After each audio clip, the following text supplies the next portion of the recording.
नमस्कार दोस्तों, स्वागत है आप सभी का हमारे भौतिक भूगोल की कक्षा भौतिक भूगोल की क्लास में, जहां हम अध्ययन करेंगे भारत की नदियों का।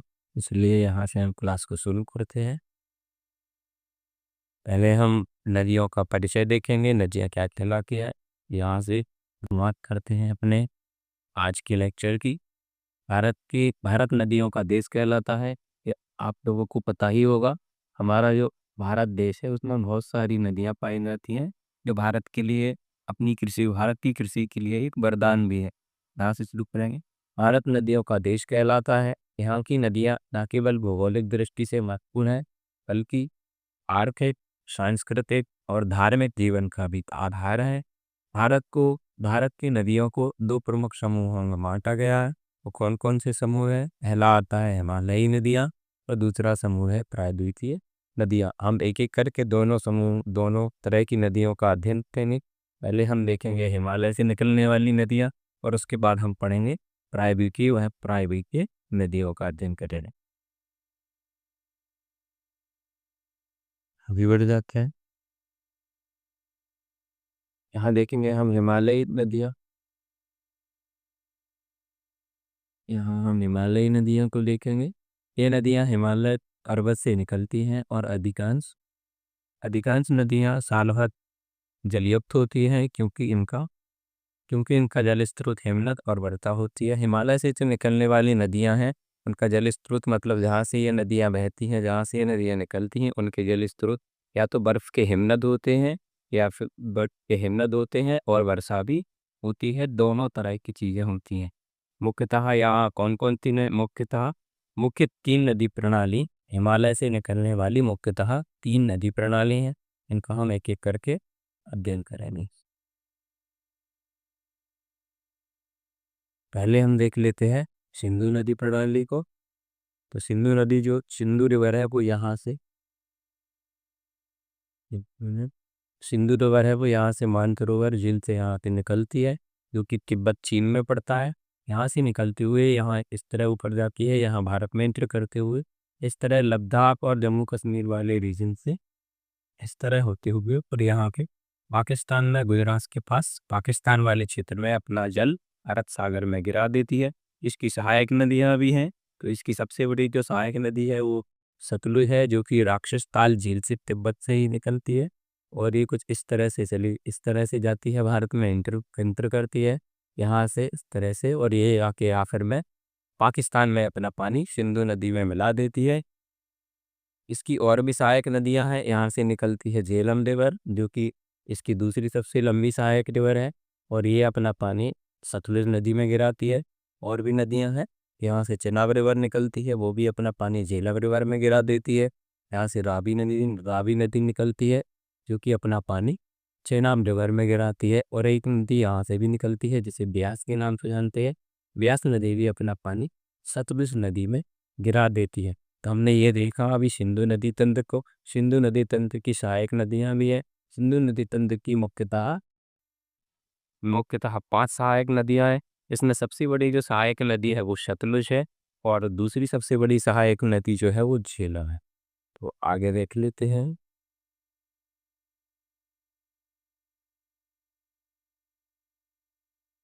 सिंधु नदी तंत्र को देख लेते हैं।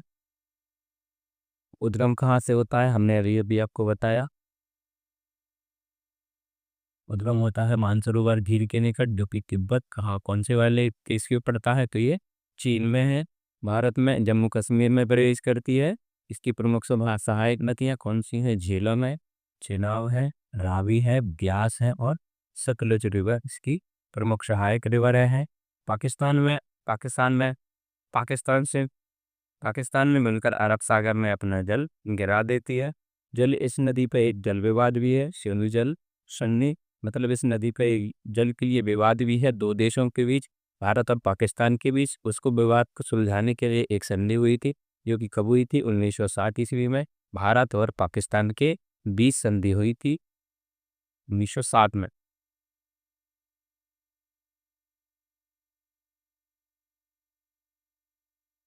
आगे देख लेते हैं हम गंगा रिवर सिस्टम को।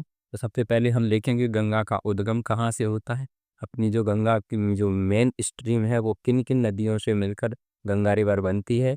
और आखिरकार एक गंगा नदी की सहायक नदियाँ कौन कौन सी हैं? इसकी दो तरह की सहायक नदियाँ हैं। एक जो दाहिनी तरफ से इसमें अपना जल गिराती हैं, दूसरी है बाईं तरफ से अपना जल गिराने वाली। तो दोनों तरफ की नदियों का अध्ययन करेंगे। पहले देख लेते हैं गंगा की जो मेन रिवर है उसका ओरिजिन किस किस नदियों से मिलकर होता है। सबसे पहले हम इसका अध्ययन करेंगे। जैसे कि यहाँ आ जाते हैं अपनी स्लाइड पर। यहाँ देखेंगे सबसे पहले यहाँ से बद्रीनाथ से निकलती है, अलकनंदा नाम से रिवर निकलती है, बद्रीनाथ से निकलती है। और एक यहाँ से भी रिवर आ रही होती है, धौली गंगा। ये रिवर आपस में जहाँ पे भी एक दूसरे में मिल जाती हैं उसे एक प्रयाग का नाम दिया गया है, जिसे हम विष्णु प्रयाग के नाम से जानते हैं। और उसके बाद अलकनंदा आगे बढ़ती है और इसके यहाँ से एक और रिवर इसमें मिल जाती है। यहाँ के एक और रिवर इसमें मिल जाती है नंदाकिनी। नंदाकिनी और अलकनंदा दोनों रिवरें जहाँ मिलती हैं, दोनों रिवरों मिलने से एक प्रयाग का निर्माण होता है, जिसे नंद प्रयाग के नाम से जानते हैं। नंद प्रयाग के नाम से जानते हैं। एक यहाँ से आगे अगली वाली जो रिवर आती है वो पिंडार रिवर आती है, जो कि यहाँ से निकलती है। और ये कुछ इस तरह से जाती हुए ये भी अपना पानी जो है वो अलकनंदा रिवर में गिरा देती है। यहाँ पे एक नए प्रयाग के नाम से जाना जाता है, जिसे हम कर्ण प्रयाग कहते हैं। केदारनाथ से एक और रिवर निकलती है, यदि आप लोगों ने नाम सुना होगा मंदाकिनी। तो मंदाकिनी रिवर है जो केदारनाथ से निकलती है, और केदारनाथ से इस तरह निकलते हुए और ये भी अपनापन अलकनंदा रिवर में गिरा देती है। यहाँ एक और प्रयाग के नाम से जानते हैं, जिसे हम रुद्र प्रयाग कहते हैं। उसके बाद ये रिवर आगे बढ़ती है और यहाँ से गंगोत्री से एक और रिवर निकलती है जिसका नाम है भागीरथी। और भागीरथी भी अपना पानी आके इसी रिवर में गिरा देती है, जिसे नाम दिया जाता है देव प्रयाग। यहाँ से आती यमुनोत्री से निकलती है यमुना रिवर, जो कि यहाँ इस तरह से चली जाती है। लेकिन ये अपना पानी यहाँ नहीं गिराएगी, ये अपना पानी प्रयागराज में गंगा नदी में गिरा देती है, जो कि हम आगे की स्लाइड में देखेंगे। तो ये रहा गंगा नदी का ओरिजिन, जहाँ से गंगा नदी निकलती है। यहाँ से ये इसकी सहायक नदियाँ हैं, जहाँ से इस गंगा नदी का उद्गम होता है।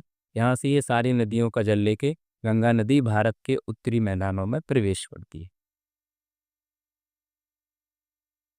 आगे की स्लाइड पे चलते हैं। ये देखते हैं गंगा। आइए हम समझ लेते हैं गंगा नदी तंत्र को। गंगा रिवर की दो तरह की सहायक नदियां हैं। एक ऐसी सहायक नदियां हैं जो दाई तरफ से अपना दाई ओर से अपना जल गंगा नदी में गिराएंगी, और दूसरी सहायक नदियां हैं बाई तरफ से जल गिराने वाली। तो हम दोनों प्रकार की नदी सहायक नदियों का अध्ययन करेंगे। तो यहाँ से देख लेते हैं। ये रहा गंगा रिवर का चित्र। एक मिनट, ये आगे चला गया।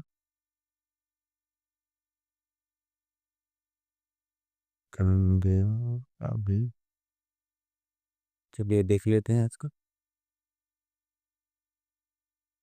कुछ यहाँ से निकलती है गंगा रिवर, इस तरह से ऐसी चली आती है, और यहाँ आके इसकी जो दाईं तरफ के पहले हम अध्ययन करेंगे इसके दाईं तरफ से गिरने वाली नदियों का। तो सबसे पहली रिवर जो दाईं तरफ से अपना जल गिराती है गोमती रिवर, जो कि यहाँ से इसका ओरिजिन होता है नेपाल से। और ये इस तरह से चल आते हुए अपना पानी गंगा नदी में गिरा देती है। यहाँ से इसकी एक और सहायक नदी निकलती है, जिसे हम घाघरा रिवर के नाम से जानते हैं। और घाघरा रिवर भी अपना पानी कहाँ पर गिराती है? गंगा नदी में अपना पानी मिला देती है। एक और रिवर के नाम से जानते हैं आगे, गंडक रिवर। गंडक रिवर भी गंगा नदी की सहायक नदी है, जो दाईं तरफ से गंगा रिवर में अपना जल गिराती है। और उससे आगे आती है कोसी रिवर। कोसी रिवर भी अपना पानी जो है वो गंगा रिवर में कंट्रीब्यूट गंगा नदी में गिरा देती है। और गंगा नदी से यहाँ आके बांग्लादेश में आते हुए यहाँ पे एक बहुत बड़ा डेल्टा बनाती है, जिसे हम सुंदरबन डेल्टा के नाम से जानते हैं। अब हम इसके दाएं तरफ से जो जल गिराने वाली नदियां हैं उनके बारे में भी देख लेते हैं। तो सबसे पहले यहाँ एक नदी का नाम आता है चंबल रिवर, जो कि अपना जल यमुना नदी में गिराती है। चंबल रिवर यहाँ से निकलती है और ये इस तरह से जाते हुए अपना पानी जो है वो यमुना नदी में गिराती है। और यमुना नदी की एक और सहायक नदी है बेतवा। बेतवा भी अपना जल जो है वो यमुना रिवर में गिराती है।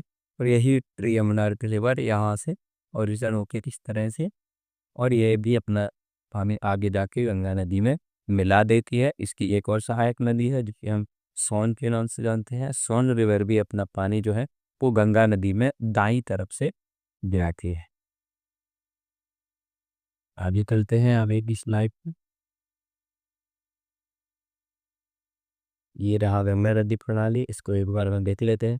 गंगा नदी प्रणाली उद्गम कहाँ से होता है? तो भगीरथ, गंगोत्री हिमनद से और अलसनंदा सतोपंथ हिमनद से, दोनों प्रयागों से मिलकर गंगा नदी बनती है। गंगा उत्तराखंड कौन कौन से राज्यों में बहती है? तो गंगा नदी उत्तराखंड में बहती है, उत्तर प्रदेश में, बिहार में, पश्चिम बंगाल से बहती है। मुख्यतः ये 5 राज्यों से बहती है: उत्तराखंड, उत्तर प्रदेश, बिहार और पश्चिम बंगाल। सॉरी, मुख्यतः 4 राज्यों से बहती है: उत्तराखंड, उत्तर प्रदेश, बिहार और पश्चिम बंगाल। इसकी प्रमुख सहायक नदियां हैं। इसकी 2 तरह की सहायक नदियां हैं, जैसा कि हमने अभी अध्ययन किया। दाई किनारे से, मतलब दाई तरफ से अपना जल गिराने वाली, एक मतलब उसे कहते हैं कि राइट बैंक ट्रिब्यूटरी और लेफ्ट बैंक ट्रिब्यूटरी। तो इसकी 2 तरह की सहायक नदियां हैं। तो दाई तरफ से जो अपना जल गिराती हैं उनमें है यमुना रिवर, अभी अपन ने देखा ही है चित्र में, यमुना रिवर, सोन नदी, पंचनद। और बाएं किनारे से जो अपना जल गिराती हैं वो है घाघरा, गंडक और कोसी। ये नदियां कन्ने देती हैं। संगम स्थल कहाँ है? यमुना अपना जल गंगा में कहाँ मिलाती है? तो प्रयागराज में। गंगा, यमुना और सरस्वती, सरस्वती रिवर भी प्रयागराज में अपना जल गंगा रिवर में गिराती है। लेकिन इस रिवर का अभी कोई ऐसा मतलब वो नहीं है, जल का सोर्स नहीं है। तो ये रिवर लगभग सूख चुकी है, सरस्वती नाम की रिवर। तो गंगा का डेल्टा विश्व सुंदरवन का डेल्टा, जो कि विश्व का सबसे बड़ा डेल्टा है, जो कि विश्व का सबसे बड़ा डेल्टा है। आगे हम अध्ययन करेंगे उल्टा हिमालय से निकलने वाली नदियों में हमने 2 तरह की 2 नदी प्रणालियों का अध्ययन किया है। सबसे पहले हमने पढ़ा गंगा सिंधु नदी तंत्र का, जिसकी 4-5 सहायक नदियाँ भी थी। उसके बाद हमने अध्ययन किया गंगा रिवर, गंगा नदी तंत्र का। उसके बाद हम एक अध्ययन करेंगे ब्रह्मपुत्र नदी तंत्र का। याद रखिए, हिमालय से निकलने वाली प्रमुख नदियाँ हैं। तो हिमालय से प्रमुख नदियाँ निकलने वाली जो प्रमुख नदियाँ हैं वो 3 हैं। कौन कौन सी? पहले हमने अध्ययन किया था सिंधु रिवर का। इसके बाद हम अध्ययन कर रहे किया हमने गंगा नदी का। और उसके बाद हम अध्ययन कर रहे हैं ब्रह्मपुत्र रिवर का। ये तीसरी प्रमुख नदी है जो कि हिमालय से निकलती है। ये यहाँ से निकलती है तिब्बत से। इसको चाइना में इसका नाम अलग है, चाइना में इसे यारलोंग सांगपो के नाम से जानते हैं। और ये इस तरह से यहाँ पे इसमें 2 रिवर और अपना पानी गिराती हैं। एक आती है दिहांग रिवर और दूसरी आती है लोहित रिवर। दूसरी आती है लोहित रिवर। ये दोनों नदियाँ अपना पानी ब्रह्मपुत्र रिवर में गिरा देती हैं। ब्रह्मपुत्र रिवर कुल किस तरह से जाते हुए यहाँ अरुणाचल प्रदेश में प्रवेश करती है। यहाँ असम से होते हुए कुछ इस तरह से यहाँ से बांग्लादेश में इंटर कर जाती है। और यहाँ से आपने अभी देखा कि यहाँ से गंगा रिवर हमारी आ रही होती है। और ये दोनों नदियाँ मिलकर यहाँ पे विश्व के सबसे बड़ी डेल्टा का निर्माण करती हैं, जिसे हम सुंदरबन डेल्टा के नाम से जानते हैं। जिसे हम सुंदरबन डेल्टा के नाम से जानते हैं। इसे हम सुंदरबन डेल्टा के नाम से जानते हैं। विश्व का सबसे बड़ा डेल्टा है। ब्रह्मपुत्र रिवर की कुछ सहायक नदियां भी हैं जो अपना पानी ब्रह्मपुत्र रिवर में गिराती हैं। वो कौन कौन सी हैं? तो यहाँ से निकलती है सुबनसिरी रिवर। यहाँ से सुबनसिरी रिवर निकलती है जो आगे जाके अपना पानी ब्रह्मपुत्र रिवर में गिरा देती है। यहाँ से मानस रिवर निकलती है, मानस नदी, वो भी अपना पानी ब्रह्मपुत्र नदी में गिराती है। और यहाँ सिक्किम से, ये चित्र थोड़ा कहो ना, यहाँ सिक्किम से एक और नदी निकलती है तीस्ता, जो भी आगे जाके अपना पानी ब्रह्मपुत्र रिवर में गिरा देती है। ध्यान रखिए, चाइना में ब्रह्मपुत्र जो रिवर है वो चाइना में यारलुंग सांगपो के नाम से जानी जाती है। भारत में इसे ब्रह्मपुत्र नदी कहते हैं और बांग्लादेश में इसे मेघना कहते हैं। बांग्लादेश में इस रिवर का नाम मेघना है। बांग्लादेश में इस रिवर का नाम मेघना क्यों? क्योंकि यहाँ एक और रिवर आती है, मेघना नाम की एक नदी आती है जो यहाँ से निकलती है और बांग्लादेश में अपना पानी ब्रह्मपुत्र रिवर में गिराती है। इसीलिए यहाँ बांग्लादेश में ब्रह्मपुत्र रिवर को मेघना रिवर के नाम से जानते हैं। मेघना रिवर के नाम से जानते हैं बांग्लादेश में। आगे बढ़ जाते हैं। अब हम अध्ययन करेंगे हमारे प्रायद्वीपीय भारत की नदियों का। ये देख लिया, ब्रह्मपुत्र नदी प्रणाली उद्गम तिब्बत यारलुंग विदेशियर से, जो कि मानसरोवर के पास है। इसे तिब्बत में कांगपो वो यारलुंग सांगपो कहते हैं। अरुणाचल प्रदेश में प्रवेश करने के बाद इसका नाम सियांग और दिहांग हो जाता है, क्योंकि इसमें सियांग और दिहांग दोनों प्रकार की नदियां अपना जल गिराती हैं। और असम में से इसका नाम ब्रह्मपुत्र हो जाता है। बांग्लादेश में गंगा से मिलकर यह मेघना बन जाती है। गंगा नदी भी मिल जाती है बांग्लादेश में, और एक मेघना नाम की रिवर भी मिलती है, जिससे इसका नाम बदलकर ब्रह्मपुत्र से मेघना नाम हो जाता है। यह बाढ़ और गाद के लिए प्रसिद्ध है। यह रिवर क्योंकि पहाड़ों से निकलती है, हिमालय वाले क्षेत्र से निकलती है, तो ये अपने साथ बहुत सारी गाद भी लाती है, जिससे अक्सर इन क्षेत्रों में बाढ़ आ जाती है। ये रिवर जो है वो बाढ़ और गाद के लिए प्रसिद्ध रिवर है। अब देखेंगे हम प्रायद्वीपीय भारत की नदियाँ देख लेते हैं। ये नदियाँ मुख्यतः मानसूनी वर्षा पर निर्भर होती हैं, इसीलिए अकाल्पिक है। मतलब कि ऐसी नदियाँ हैं, इन नदियों में 12 महीने पानी नहीं होता है। ये नदियाँ केवल बरसात के मौसम में ही प्रवाह होती हैं, मतलब बहती हैं। बाकी के बाकी के समय में, मतलब गर्मियों वाले सीजन में, इन नदियों में पानी नहीं रहता है, ये नदियाँ सूख जाती हैं। अकाल्पनिक है, इसका प्रवाह अत्यधिक पूर्व से बंगाल की खाड़ी की ओर होता है। मतलब ये ऐसी रिवरें हैं जिनका प्रवाह पश्चिम दिशा से पूर्व दिशा की ओर होता है। पूर्व दिशा की ओर होता है, पश्चिम की ओर तरफ होता है। पर कुछ नदियां पश्चिम की ओर भी अरब सागर में गिरती हैं। कुछ नदियां इनमें ऐसी भी हैं जो अपने दल अरब सागर में गिराती हैं। ज़्यादातर नदियां ऐसी हैं जो अपना पानी पश्चिम दिशा से, मतलब कि उसमें क्या बोलते हैं, मतलब कि जो पानी है वो बंगाल की खाड़ी में गिराती हैं। तो इसमें भी दो तरह की नदियाँ हैं। एक ऐसी नदियाँ जो अपना पानी अरब सागर में गिराती हैं, और कुछ ऐसी नदियाँ जो अपना पानी बंगाल की खाड़ी में गिराती हैं। तो ये रहा प्रायद्वीपीय नदियों का मैप, जिसे हम देखेंगे। तो देख लेते हैं एक एक करके ये इन नदियों को। जैसे कि यहाँ से शुरुआत करेंगे,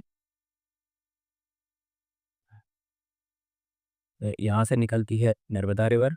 नर्मदा रिवर जो कि मध्य प्रदेश से निकलती है, मध्य प्रदेश में है ये क्षेत्र। अपने नाम सुना होगा, यहाँ पे सतपुड़ा नाम की और विंध्याचल नाम की पर्वत श्रृंखलाएं हैं। वहाँ से नर्मदा नगर रिवर निकलती है, जो कि आगे जाके इस तरह से गुजरात के पास अपना पानी, यहाँ पे गुजरात के पास अपना पानी अरब सागर में गिराती है। उसके थोड़े से ही दक्षिण दिशा में यानी यहाँ से तापी नदी निकलती है। तापी रिवर भी अपना पानी इस तरह से जाते हुए यहाँ गुजरात के पास अपना पानी गिरा देती है। तो ये हमने देखा दो प्रकार की नदियाँ जो कि अपना पानी जो है वो अरब सागर में गिराती हैं। इसके बाद ये जो सारी नदियाँ हैं, महानदी यहाँ से निकलती है छत्तीसगढ़ पे, जो कि अपना पानी कहाँ गिराती है, अपना महानदी अपना पानी भी यहीं गिराती है, बंगाल की खाड़ी में। इस तरह से बंगाल की खाड़ी, ये बंगाल की खाड़ी है, ये बंगाल की खाड़ी है, और ये नदियाँ अपना पानी बंगाल की खाड़ी में गिरा देती हैं। और यहाँ से उद्गम होता है गोदावरी रिवर का। गोदावरी है कि गोदावरी रिवर भी कुछ इस तरह से होते हुए, देखिए गोदावरी का जो ओरिजिन है वो महाराष्ट्र में होता है। मतलब इसे महाराष्ट्र से निकलती है ये रिवर, और ये नदी भी आगे जाके अपना पानी बंगाल की खाड़ी में गिरा देती है। आगे देखिए उन्होंने कृष्णा नदी का उद्गम भी महाराष्ट्र में है, और ये महाराष्ट्र से निकलते हुए कुछ इस तरह से ये अपना पानी इसमें गिरा देती है। आगे आगे एक और नदी का ओरिजिन होता है, जिसे हम कावेरी रिवर से जानते हैं। ये तमिलनाडु में बहती है मुख्यतः, और अपना पानी बंगाल की खाड़ी में गिरा देती है। ये इसकी सहायक नदी है। ये प्रायद्वीपीय भारत की नदियां हैं। इसमें दो तरह की नदियां हैं, कुछ नदियां अपना जल अरब सागर में गिराती हैं, और ज़्यादातर जो नदियां हैं वो अपना पन बंगाल की खाड़ी में गिराती हैं। आगे चल के हम एक एक नदियों को देख लेते हैं। आगे हम एक एक नदी का अध्ययन कर लेते हैं।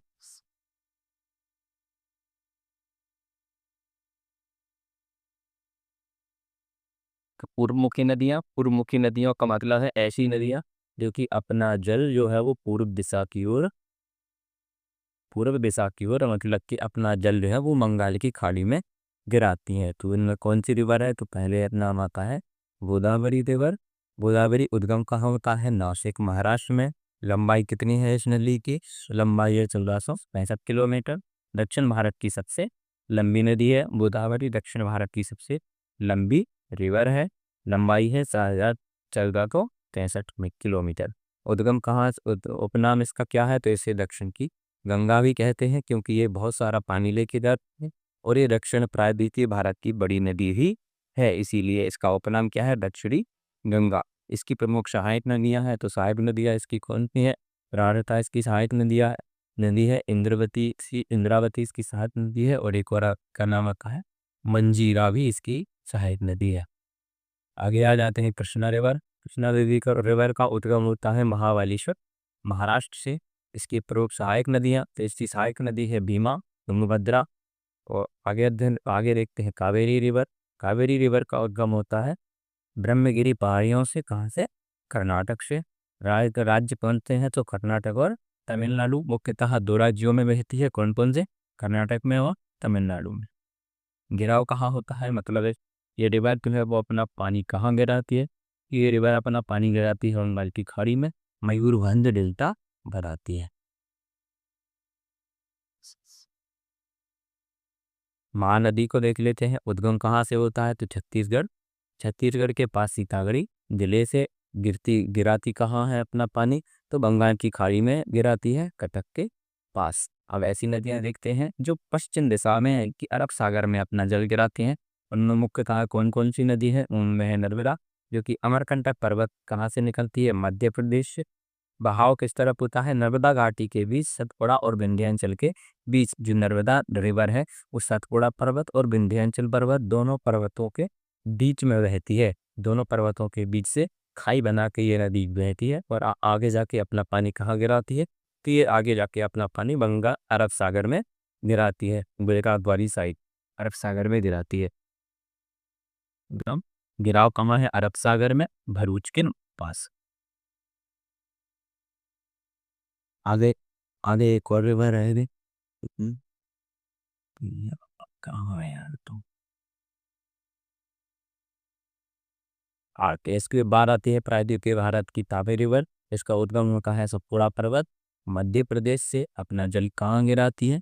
तो अपना जल ये अरब सागर में गिराती है। इसकी सहायक नदियाँ कौन सी हैं? माही, सरस्वती, मंडी, झोल, पर और गौड़ नदी भी इसकी श्रेणी में आती है।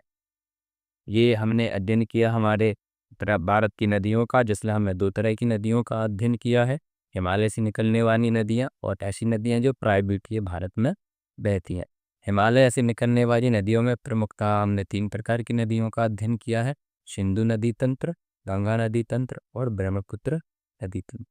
प्रायद्वीपीय नदियों में हम लोगों ने अध्ययन किया नर्मदा रिवर, ताप्ती रिवर, महानदी, गोदावरी, कृष्णा और कावेरी। ध्यान रखिएगा, नर्मदा रिवर ऐसी रिवर है जो कि अरावली नहीं, जो कि सतपुड़ा और विंध्य पर्वत के दोनों के बीच से होते हुए बहती है और गुजरात में जाके ये गुजरात के पास पानी अरब सागर में गिरा देती है। महानदी का हमने अध्ययन किया जो कि छत्तीसगढ़ से निकलती है, जो आगे जाके अपना पानी उड़ीसा वाले रीजन में गिरा देती है, बंगाल की खाड़ी में। उसके बाद हमने अध्ययन किया था कावेरी रिवर का। उसके बाद हमने तापी नदी, इन सभी नदियों का अध्ययन किया है। आई होप आपको ये क्लास अच्छी लगी होगी। आपको ये क्लास अगर अच्छी लगी हो तो आप इसे लाइक कर सकते हैं, अपनी राय कमेंट बॉक्स में बता सकते हैं। आप लोगों आप सभी का धन्यवाद। जय हिंद।